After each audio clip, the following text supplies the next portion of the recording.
All right, we're going to go ahead and get started. Welcome, everyone, and thank you for coming and finding your way to the new venue. Don't we have a beautiful view for a rainy day, right? It's a nice view. So, welcome in. I'm Carla Stevens. Most of you know me. And who is new here today? Is anybody new? Okay. So, did everybody receive a binder if you're new? We have one more binder. Can I have one binder brought over to the side over here? I'll have Karen give you one. I'll have somebody get you one. So the binders are for you to bring back every month. So every month you'll get paperwork to put inside those binders. It's a nice place to keep everything. You will receive paperwork in front.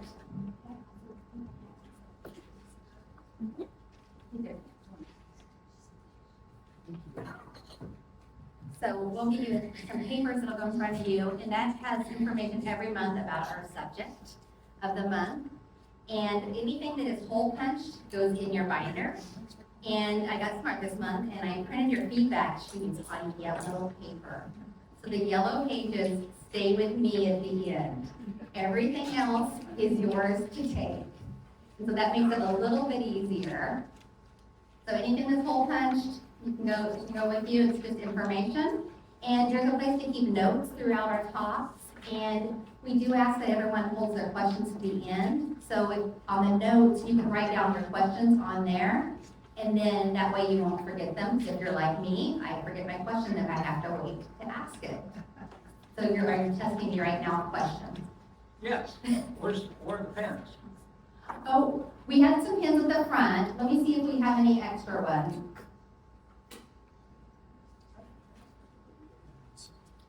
We might be running a little bit low, so we'll find out if we got an extra one. If not, I've got some extra over here.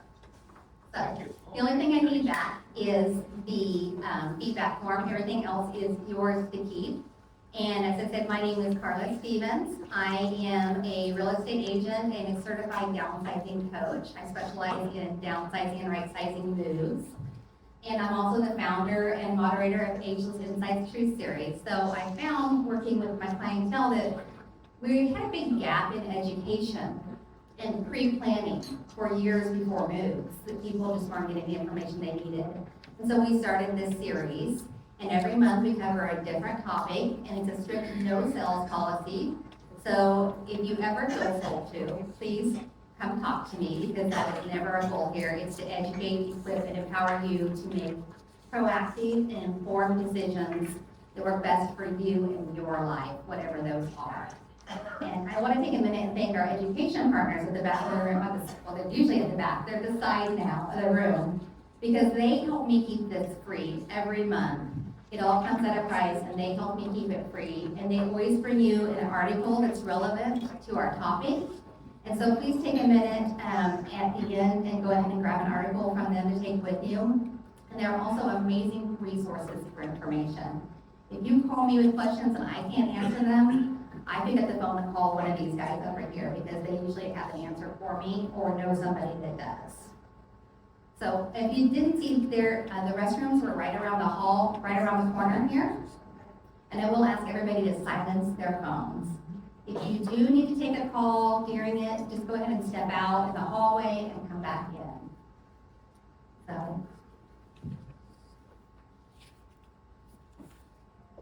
today's topic is selling the house as is. So we're going to do a little experiment today. How many people here, by a show of hands, how many people own their home? Okay, keep your hand up if you've owned it for 10 years. 20? Should I skip to 40? 40 years, keep them up. I know some of you have owned them 50 years. So 50 years? Okay, 55? Okay, how many years? 53? How many? 70.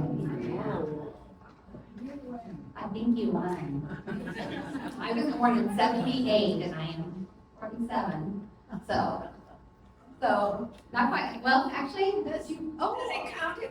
if your family owned it, because I've still got a lot of their stuff in there. It doesn't, you have to own it. So about 55 years, so let's give them a round of applause, because that's a long time to be in a home. And can we all agree that when you own a home for that long, and you go to downsize or move, it's a lot more work than people like me who have owned their home less than 10 years, right?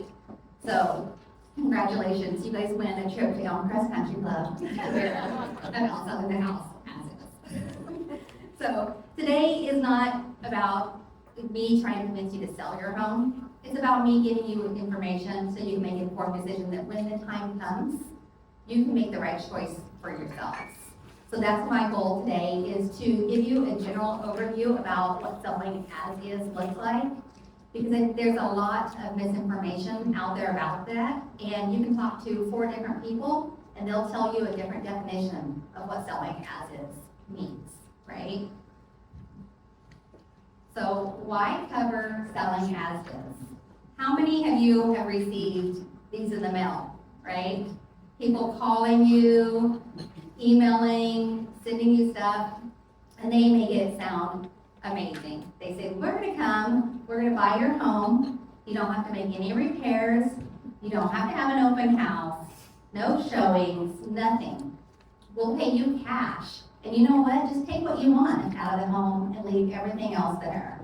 And it sounds like you're pressing this button, right? Sounds like. Sounds like it's real easy. But I think there's a lot of misinformation out there about this subject. We're going to start talking about today's real estate market.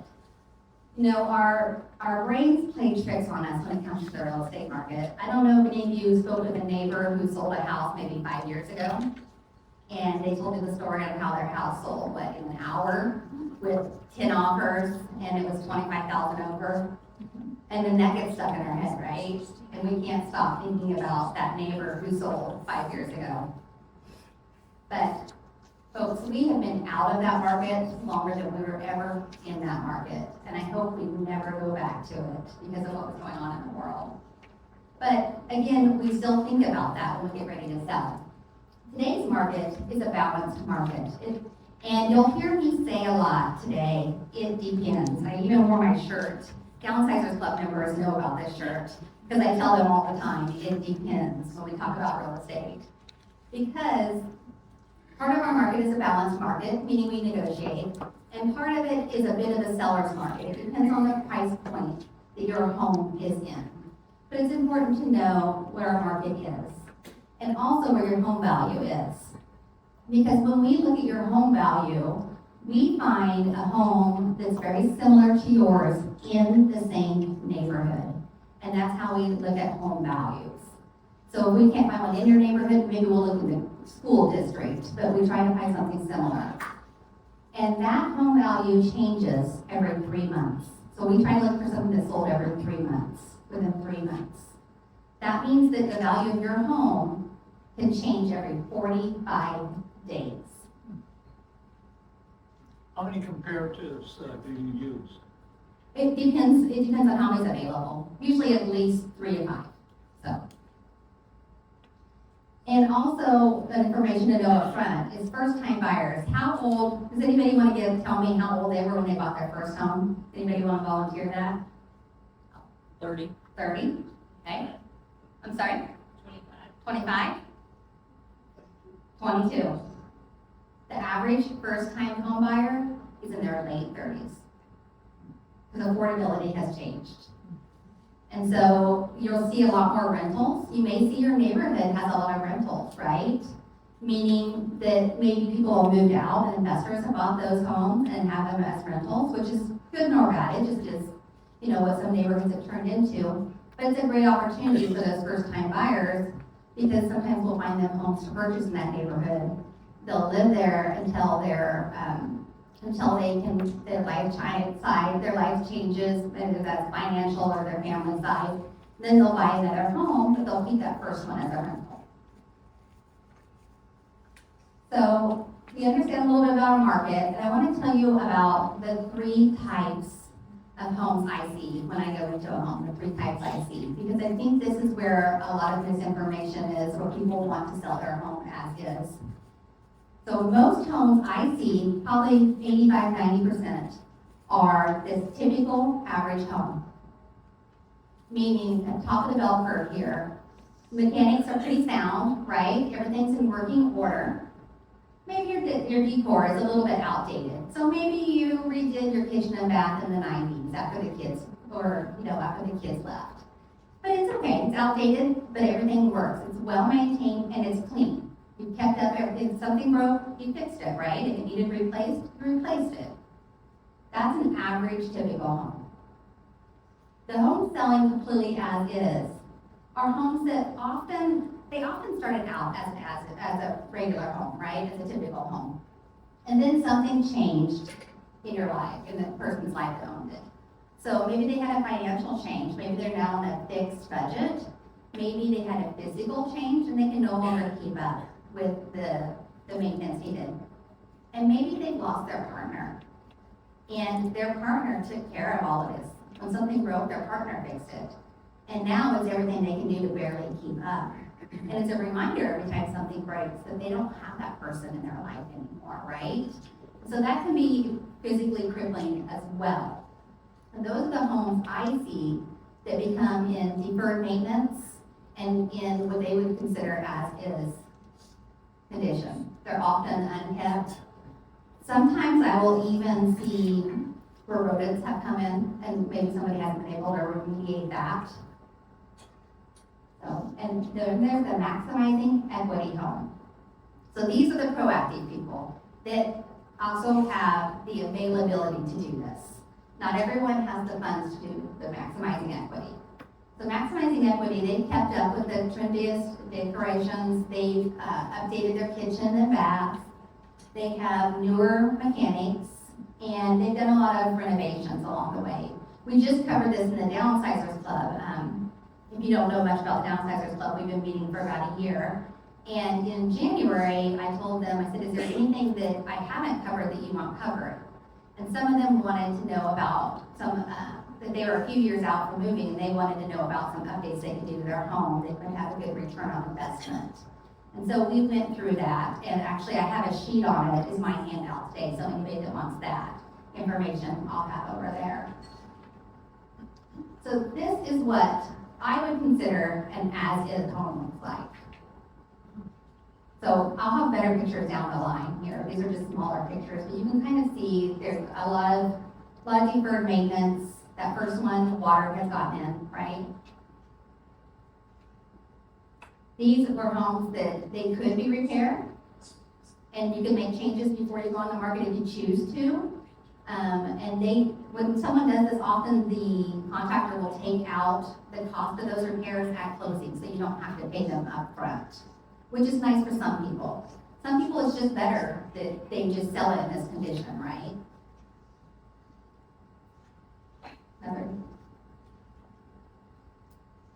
So, by the way, when you look at these photos, the after, that's what an investor is going to do. So they're going to buy the home on the right, on your left, and then they're going to remodel it and sell it this way. So it's all about return on investment. So I want to add this in to show you what it looks like as far as your buyer pool and your return when you sell a home, right? So we look at the bottom, the completely as-is home. Typically, an investor will buy that. We'll talk a little bit more about other options down the road. There are other options available for that besides an investor. And when I talk about an investor buying it, I'm talking about the postcard individual investor, not an investor bidding on the open market. I'm talking about someone who knocks on your door that you don't know, right? There's a lot of investors that are really good people and help our economy. But this is the as-is sending you postcards, giving you a call investor I'm talking about. Then there's the middle line here.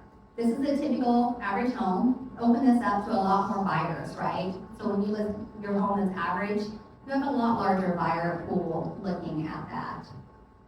And then the maximizing equity, you have an even greater buyer pool until we get to the red. So the red, you have to be careful that you don't overprice for your neighborhood, that you don't over remodel your home for your neighborhood. It has to be able to support it. So, as I said, investors, they're businessmen, women. They're just, many of you own businesses or owned businesses, right? So you have to make a profit, and that's what they're doing. They're making a profit, they're looking at their bottom line, and they're looking at their profit margin. And they're not, doesn't mean they're bad people or anything, they're just business people. And that's what they're doing when they buy your home as is, and then they remodel it and sell it. They're just making a profit margin, or they rent it. So they're doing the same thing, they're increasing their profit margin.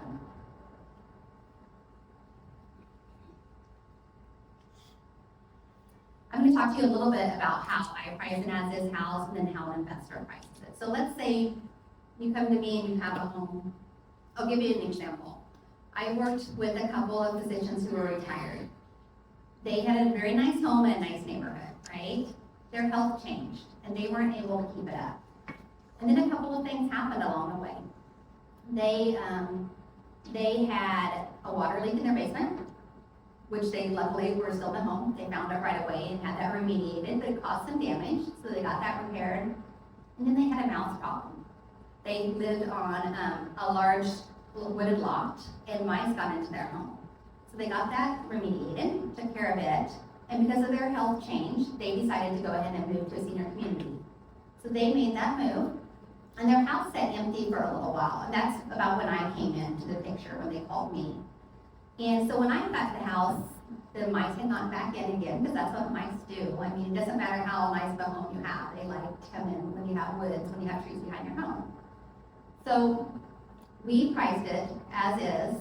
I went through the neighborhood, I found a house that was pretty close to the same homes. There was a large amount of homes built the same time period. And then I worked backwards to say, okay, what do we need to do to this home to make it match the other homes that have sold? And so we worked backwards, and that's where we came out, the price point. And I gave them 3 options. We can sell it just like this and not make any changes. And I know some investors that'll come in and buy it. Or we can put it on the market.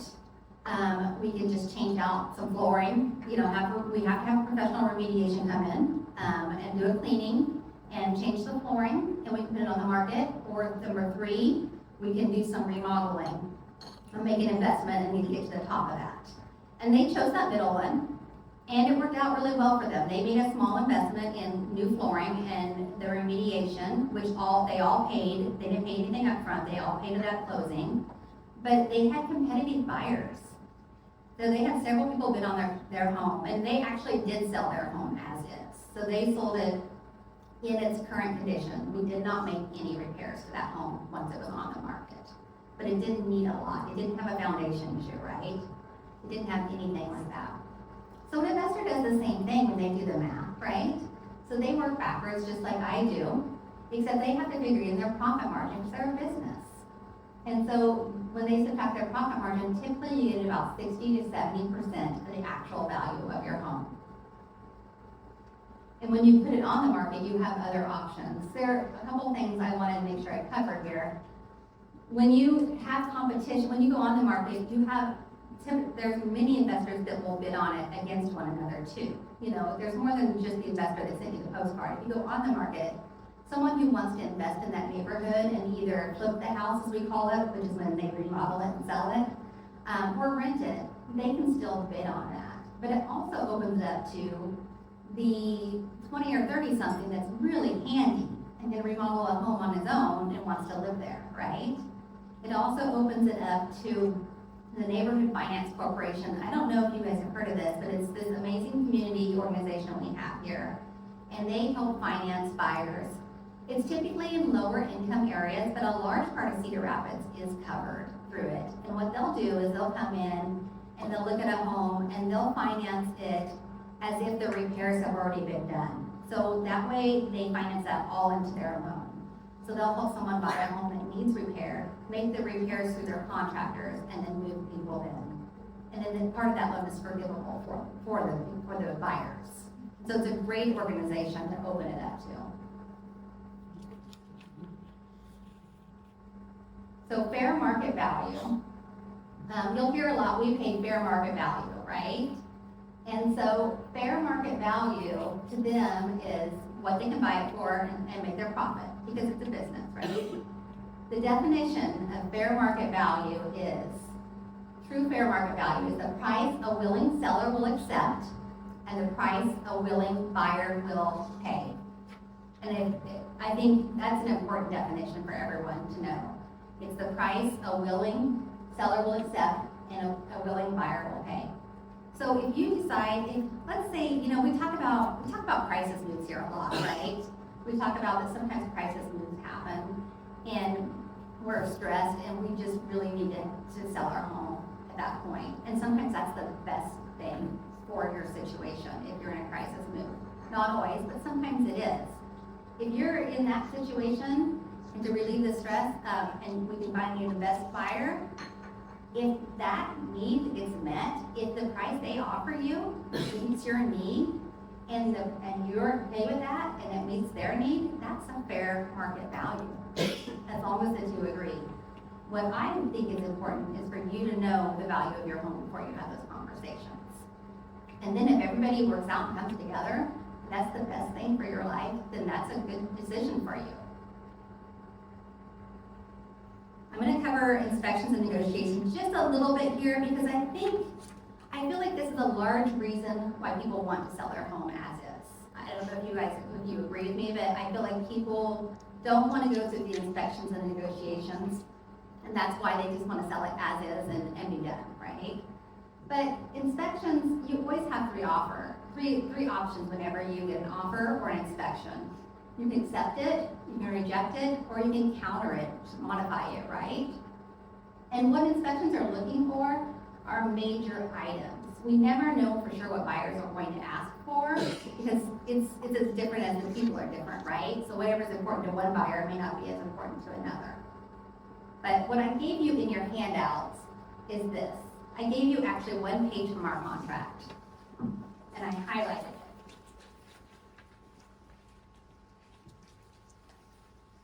So this is what our real estate contract says about inspections. And I think that it's really important information.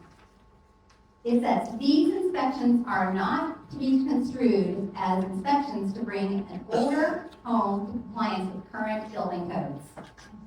So if your home was built like mine in the 1960s, this is not to be, an inspection is not to bring it to current code. Now, if there's an issue, let's say that you have wiring issue. When they repair that, then that part of the wiring has to be, brought up to code. But they can't ask for, if you have mainly 2-prong plugs, they can't ask you to rewire your whole house with 3 plugs. That's not what inspection's for. It's for anything that affects structural, mechanical safety, or health. We call them material adverse facts.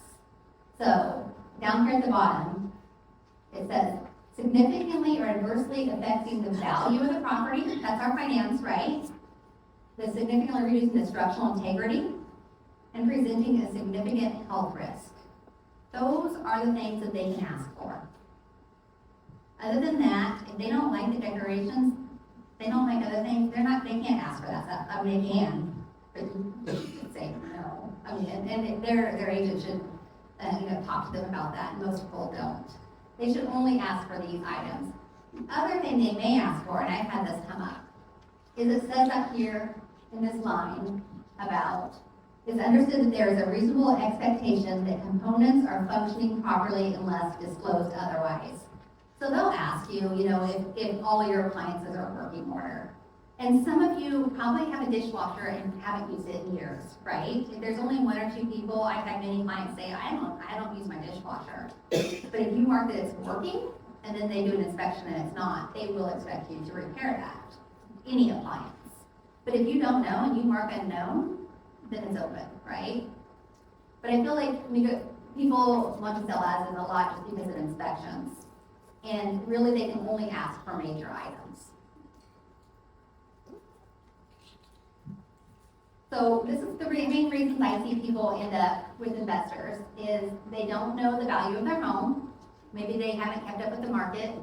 They lived there a long time. They don't know what their home is worth, and someone calls them up and makes them an offer, and it sounds really great, and it sounds really easy. Or they're too embarrassed to have somebody come in their home and help them know the value of it. And I can tell you, I've been in every type of home, and there is never anything to be embarrassed, because we all have lives, and things happen in our lives that maybe we don't keep things up the way we used to. I've had stages of my life that I've gone through that. And so I don't want anybody to ever be embarrassed. And this is when I do recommend, I think I said at the beginning, I very rarely recommend someone actually sell their home listed as is. These are times when I do.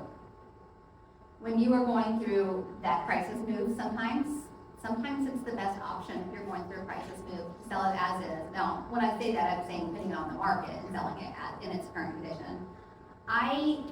So when we put a house on the market, we write a description, we write all these flowery words to describe it. So instead of putting it as is, I prefer to put the wording, seller will not be making any repairs to property. That opens it up to a greater buyer pool. Because if you put the word selling as is, some buyers won't even come and look at it. So if you just say, hey, I'm not willing to make repairs, we can negotiate things, but I'm not going to mess with big repairs. You have that option. It's not just two options out there. It's not just I'm going to sell as is, or I'm going to open it up for full negotiations. There's a lot of gray area in between there, and it's all about the wording you use to make that happen. Also, when the cost outweighs the return. So if you have, let's say your basement leaks, right? That happens here, we all have basements, they leak. If it's just a simple leak, there's repairs you can do on that, and it doesn't cost a lot of money. But if you have a major foundation issue, that may be a time to list your home truly as is, if it's a major issue. But getting the information up front and getting an estimate to what that costs so that you make an informed decision is the best first step in that. And also an inherited or estate home. Sometimes I'll see this, not a lot, but once in a while I'll see someone that lives out of state and they can't deal with it. It's too much for them to deal with, and they just need it gone. And sometimes they will list as is.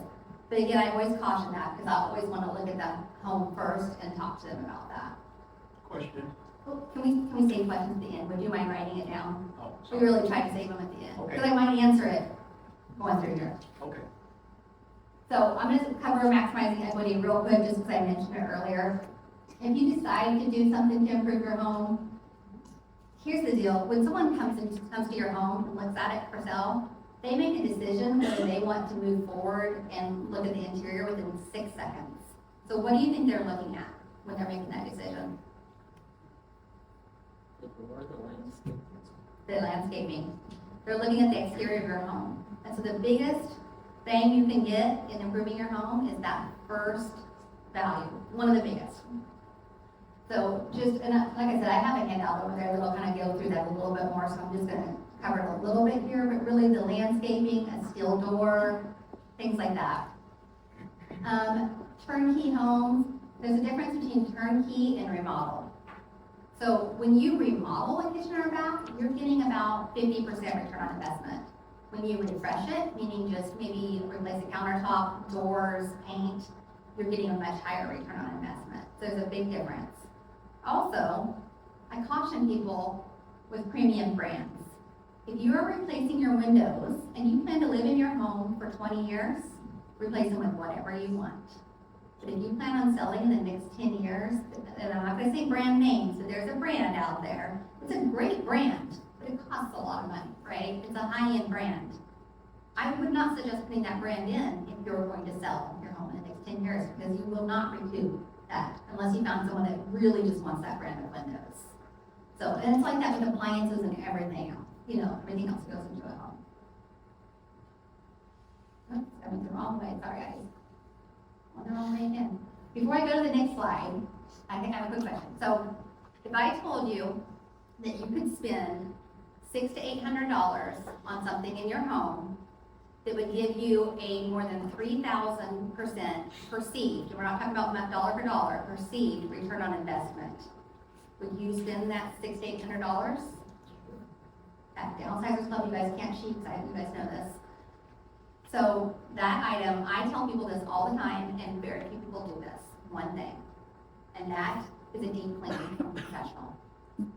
not from a grandchild, a niece, a sister, yourself. You may all be great housekeepers. There is a difference when you walk into a home and a professional cleaner has come through. And I'll tell you why.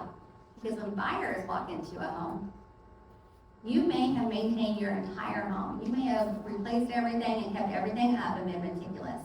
But if they come in the home and they don't think that it's clean, they'll assume that you have not maintained your home.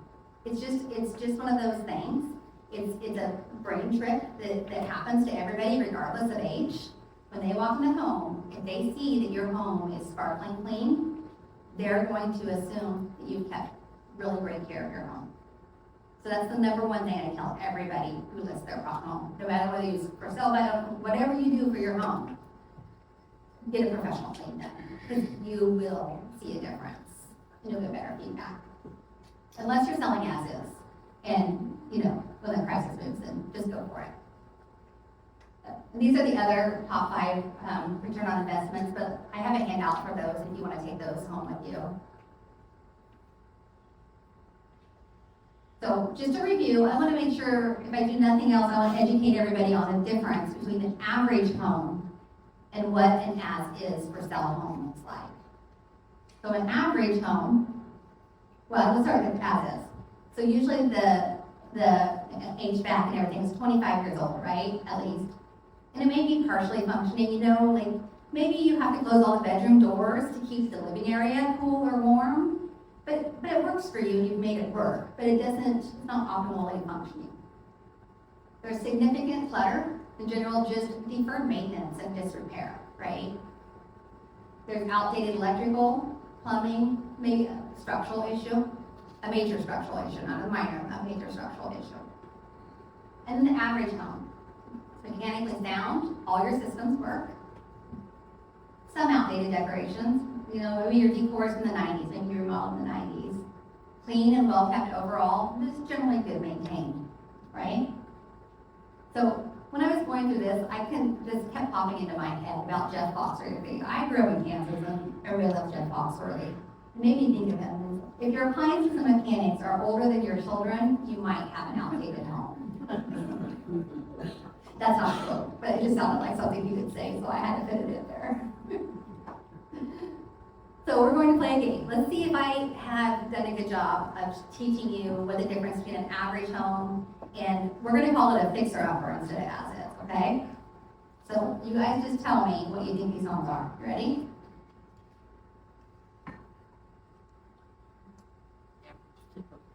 Average.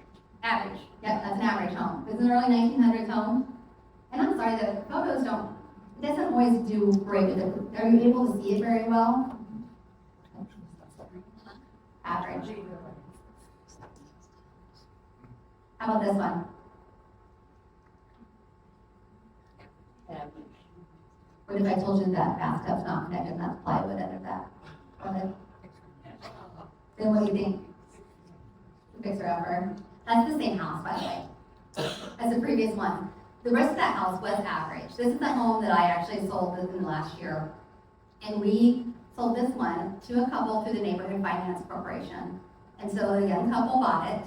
They came in, I'd love to see it afterwards, because it had beautiful, amazing woodwork throughout it. And they came in and they were remodeling these items. I could not have sold this. I sold this on the market, but I could not have sold this with a conventional loan. Because when you sell something like with a conventional loan, a cash buyer could buy this, or this loan type could buy it. But a conventional loan, it has to appraise. And this probably would not have appraised because it did not have functioning back. How about this one? Yeah, if you brought me into this house, we get an estimate, then we probably sell this one as is. Definitely. How about this one? Shh, guys. I just sold this one this week. Oh no, I went backwards. This is an average home.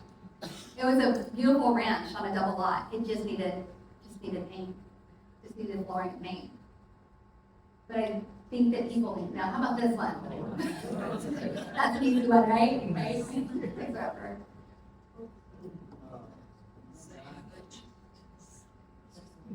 Okay, raise your hand if it's a fixer-upper. An average?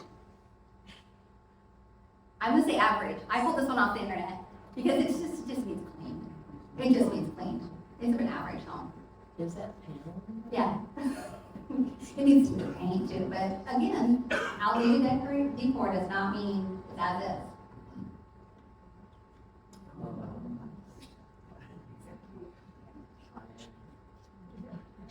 Check you on this one. That's an excellent way.